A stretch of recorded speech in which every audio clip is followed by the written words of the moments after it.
آپ دیکھ رہے ہیں IAK نیوز۔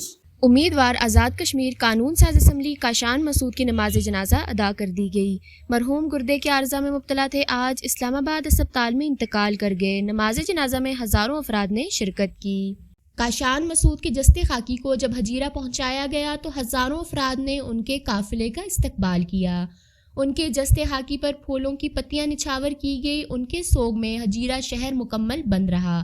کاشان مسعود کی نماز جنازہ میں اسپیکر آزاد کشمیر اسمبلی چودھری لطیف اکبر، سابق وزرائے اعظم سردار عبدالقیوم نیازی، راجہ فاروق حیدر، سردار یعقوب خان، کمشنر پنچ ڈویژن چودھری فرید، وزرائے حکومت سردار عامر الطاف، دیوان چغتائی، خواجہ فاروق، اراکین اسمبلی، سابق وزرائے حکومت، صحافیوں، تاجروں، علماء، وکلاء سمیت ہزاروں افراد نے شرکت کی۔